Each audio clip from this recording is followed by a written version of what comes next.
concludes all operations of the emergency alert system.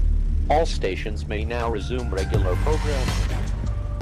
For expanding its sphere of influence, on infiltration instead of invasion, on subversion instead of elections, on intimidation instead of free choice, by a monolithic and ruthless conspiracy. Environmental social governance is a United Nations-inspired global scam to drive the world into sustainable development, aka technocracy, which of course means that they want to control all resources and kill capitalism and free market economics all at the same time. ESG is backed by the UN, the World Economic Forum, and major investment banks.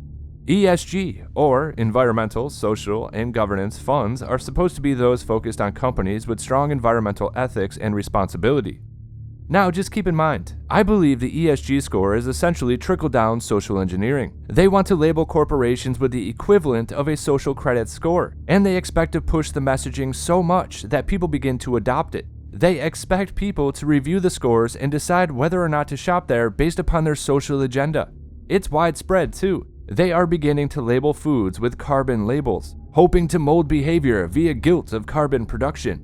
And just wait until they attach this model to a central bank digital currency, offering rewards or carbon credits based upon conscientious purchases. It is social engineering. It's a scam. And here's a few anecdotes regarding how much of a scam this really is. Further investigation reveals rampant greenwashing has occurred. And of course, many ESG-labeled funds are far from quote-unquote sustainable.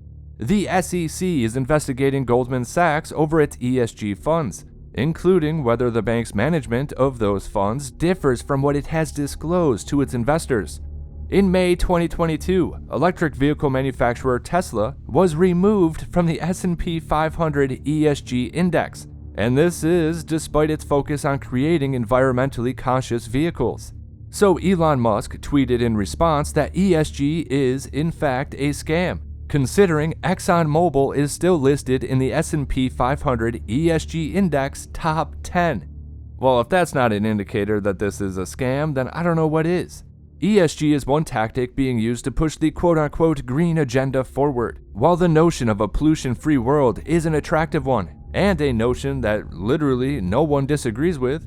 Well, ultimately, this is not about the environment though. It's all about creating a control system in which the world's resources are owned by the richest of the rich, while the rest of the population can be controlled through the allocation of those resources, including energy, as explained by an anonymous writer in Winter Oak, and I quote, "Under such an economic construct, asset-holding conglomerates can redirect the flow of global capital by aligning investments with the UN's SDGs, which is the Sustainable Development Goals.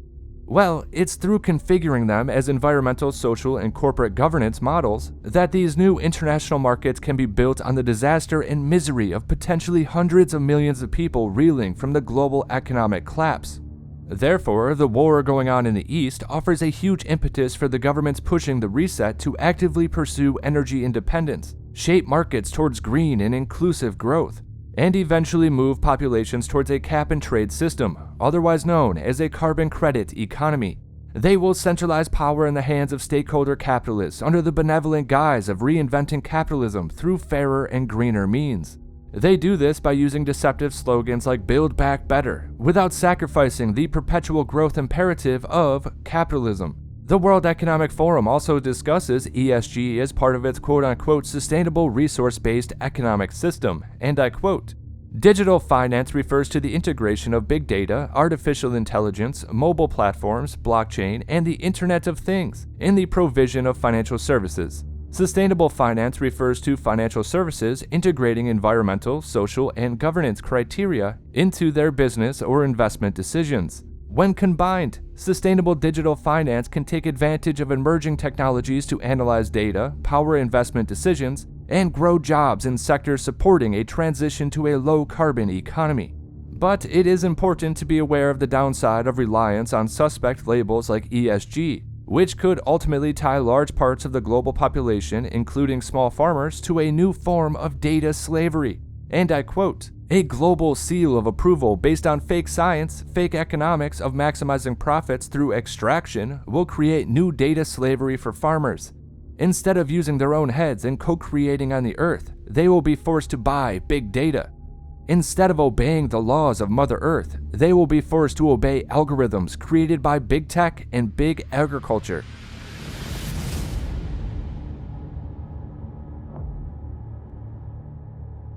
This week, tens of thousands of farmers have gathered all across the Netherlands to protest government policies which will reduce the number of livestock in the country up to a third. In a typical example of media weasel wording, Dutch farmers protest emissions targets. But this is a massive lie by omission. The government policy being protested is a €25 billion investment in, and I quote, reducing levels of nitrogen pollution. But it plans to achieve this by, among other things, paying some Dutch livestock farmers to relocate or exit the industry. In real terms, this ultimately means reducing the number of pigs, chickens, and cows by about 30%. That's what is being protested here. The deliberate shrinking of the farming sector, impacting the livelihood of thousands and thousands of farmers, and of course, in turn, affecting the food supply of literally hundreds of millions of people. While this scheme is allegedly about limiting nitrogen and ammonia emissions from urine and manure, it's not hard to see this in the broader context of the ongoing created food crisis.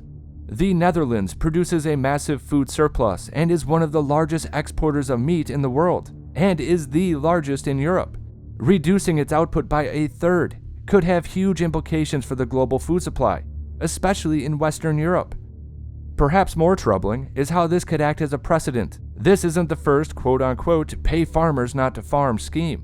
Both the UK and the US have put such schemes in place, but a government paying to reduce its own meat production, well, that might be a first. The fact that this is allegedly being done to protect the environment makes it a big warning sign for the future. Denmark, Belgium, and Germany are already considering similar policies. The Western world seems to be enthusiastically embracing a quasi-suicidal policy. I mean, paying farmers to reduce the amount of food they produced, while we are all threatened with war in the midst of a recession, and we are facing record inflation as the cost of living spirals. I mean, does that make any sense at all? That's almost as crazy as refusing new oil and gas leases while the cost of petrol is going up. Indeed, in a world beset by a shortage of fertilizer due to sanctions against Russia and Belarus, it would seem almost mad to complain about a manure surplus, let alone try to reduce it. Well, we are well past the point where any of this could be considered accidental, aren't we? Put it this way, if the collective governments of the Western world were trying to impoverish and starve their own citizens, what exactly would they be doing differently? Absolutely nothing, because that seems to be the real plan.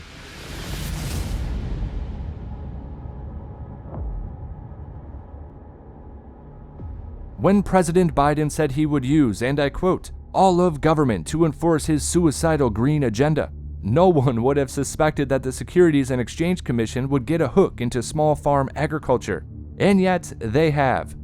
Ultimately, small farmers who do not roll over and comply will be driven out of business from overregulation and denial of capital. As small farming and ranching operations struggle to bounce back from the COVID-19 pandemic and supply chain disruptions, the federal government is preparing to throw another hurdle their way. In March, the SEC, a governmental outfit purporting to promote a market environment that is worthy of the public's trust, proposed a new environmental, social, and governance rule, billed as the, and I quote, enhanced and standardization of climate-related disclosures for investors. It would require registrants who do business with small operators to include certain climate-related disclosures. This is called Scope 3 emissions, indirect, upstream or downstream emissions occurring in the value chain of the reporting company. Farmers and ranchers, however, aren't public companies nor registrants reporting to the agency, but the aforementioned provision will adversely affect their operations and impose steep cost and liabilities. First, the agency's new rule is unenforceable as it cannot regulate non-financial goals like ESG, and this includes Scope 3 greenhouse gas emissions goals. Why? That's because political goals fall outside their purview. Yes, unelected SEC staff cannot compel registrants to disclose information of their business partners. Only Congress is constitutionally authorized to craft bills relating to climate and environmental regulations, not the SEC. The SEC has therefore concluded that it is generally not authorized to order disclosures relating to environmental, sustainability, or other social goals, except in response to a specific congressional mandate. So, small owners and operators are already subjected to onerous regulations by local, state, and federal law. Why put more strains on struggling businesses that feed and nourish us? It doesn't make sense, and it wouldn't be fair. Demanding that these smaller producers adopt more rigorous reporting regimes in this manner would also invite massive privacy concerns. Unlike corporations, small and medium-sized agribusinesses typically run their operations out of their personal residence.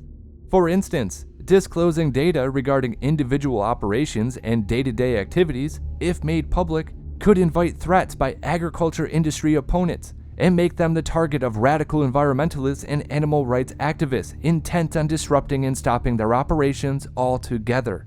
If the agency goes down this route, registrants working with small companies won't trust them to handle disclosures containing sensitive information going forward. And really, they shouldn't. Given the constraints already placed on small agribusinesses, disclosing personal data would place an enormous financial strain on them. To meet new demands, farmers and ranchers would have more time dedicated to collecting data and less time on their food products. Ultimately, adopting a rigorous reporting data regime would make it impossible for these small businesses to focus on their bottom line, which of course means they won't be able to focus on feeding, fueling, and clothing the US and beyond. Farmers and ranchers are conservationists who are in fact already mindful of their environmental footprint. They do not need to heed the SEC directives to properly steward their lands. And they certainly do not need big government and global interests meddling with them either. Now, with all the chaos going on around the food system and all of these crazy social agendas being put in place, you really have to ask yourself, if the collective governments of the Western world were actually trying to starve out their own citizens, what would they do differently?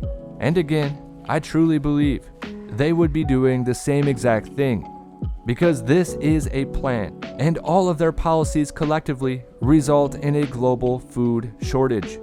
They cannot be this naive. They cannot be this stupid. They know exactly what they are doing.